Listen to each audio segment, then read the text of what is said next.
Why your brain can't stop thinking about someone who hurt you. You're lying in bed. The room is dark. You should be asleep. But your mind keeps going back to that person, the one who left, the one who said something that cut deep, the one who made you feel small or invisible or not enough. You don't want to think about them. You tell yourself to stop. You've told yourself 100 times. And yet, there they are again. Why can't your brain just let them go? Here's what's strange. The more someone hurts you, the harder your brain works to keep them alive in your memory. Not because you're weak, not because you're obsessed, but because your brain is doing exactly what it was built to do and doing it perfectly. The real reason you can't stop thinking about someone who hurt you has nothing to do with love or anger or even pain. It's buried deep inside the wiring of your brain. And once you understand it, the way you think about yourself will never be the same. Let's go back to the beginning. Your brain is not designed to make you happy. It wasn't built for peace or contentment or calm. It was built for one thing: survival. Every feature of your mind, every emotion, every obsession, every irrational thought exists because it once helped your ancestors stay alive. And in the ancient world, the most dangerous thing in your environment wasn't a storm or a predator or starvation. It was another person. A person who betrayed you could cost you your food, your shelter, your protection, your life. Your tribe was everything. Being rejected, humiliated, or cast out wasn't just painful. It was potentially fatal. So your brain evolved a system, a threat detection and threat memory system so powerful that it prioritizes social danger above almost everything else. Robert Sapolsky, the Stanford neurobiologist and author of Behave, has spent decades studying how stress shapes the brain. He found that the human brain responds to social threats, rejection, humiliation, betrayal, with the same neurological intensity it uses for physical danger.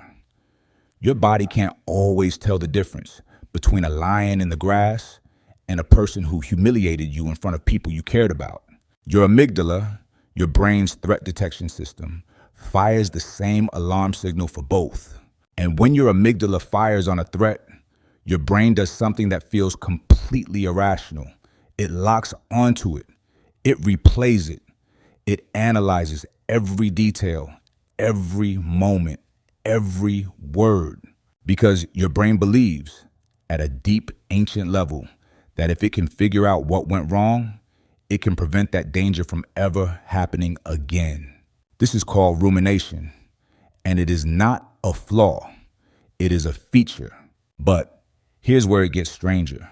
There's a psychological phenomenon called the Zeigarnik Effect, first documented by Lithuanian psychologist Bluma Zeigarnik in the 1920s.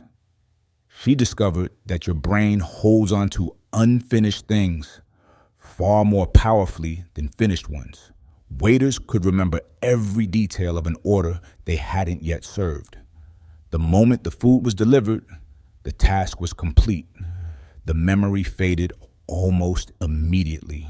Your brain treats unresolved emotional experiences the same way.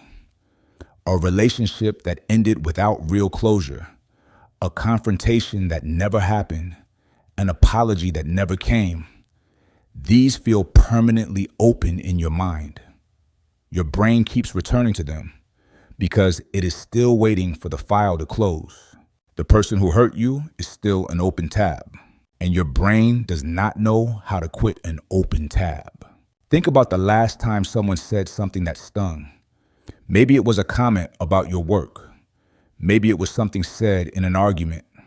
Maybe it was the silence, the way they suddenly stopped caring, that hurt most of all. You probably thought about it far longer than anything good that happened that same day. You replayed the moment. You imagined what you should have said. You tried to understand how someone could do that. This is your brain in action, not your weakness. Your brain. Daniel Kahneman, The Nobel Prize winning psychologist showed in decades of research that negative experiences are weighted more heavily by the human mind than positive ones. This is called negativity bias. It takes roughly 5 positive experiences to balance the emotional weight of one negative one. This isn't an accident. Pain teaches faster than pleasure. A mistake in the ancient world could mean death. So your brain learned to record, repeat, and deeply encode anything that felt threatening, shameful, or socially dangerous. The person who hurt you didn't just give you a bad memory. They gave your brain a case study it refuses to close. But here's the strange part, and this is where it gets truly surprising. The people your brain replays most aren't always the ones who hurt you the most. Sometimes they're the ones who are closest to you. And there's a neurological reason for this that most people never hear. Neuroscientist Matthew Lieberman at UCLA has spent years studying how the brain processes social connection. His research shows that your brain uses the same neural networks to process social bonds as it does to process physical pain. Social connection isn't just emotionally important to humans. It is neurologically treated as a basic survival need, the same category as food, water, and warmth. When a person who is close to you hurts you or leaves, your brain doesn't just register emotional hurt. It registers something closer to physical injury. The word heartbreak is not a metaphor. Your brain actually treats it as damage. And what do you do with something damaged? You keep checking it. You keep returning to see if it's healed. This is why you can replay a conversation from 2 years ago as vividly as if it happened this morning. This is why someone you barely see anymore still takes up space inside your mind. Your brain filed them as important, deeply, neurologically important. And it is still monitoring that file for signs of recovery. What scientists discovered next was even more surprising. The act of thinking about someone who hurt you activates the same brain regions as being near an actual physical threat. Psychologist Lisa Feldman Barrett, one of the world's leading researchers on emotion, has shown that your emotions are not simply reactions to what happens to you. They are predictions, your brain's best guess about what is happening and what it means. When you think about that person, your brain isn't just remembering, it is running a simulation. It is predicting what would happen if you saw them again, what they might do, what you should do. It is rehearsing, and rehearsal requires repetition. Your brain is not torturing you, it is training you. Now you're lying awake at 3 a.m, running the conversation again in your head. You're not broken. You are the product of 200,000 years of evolution.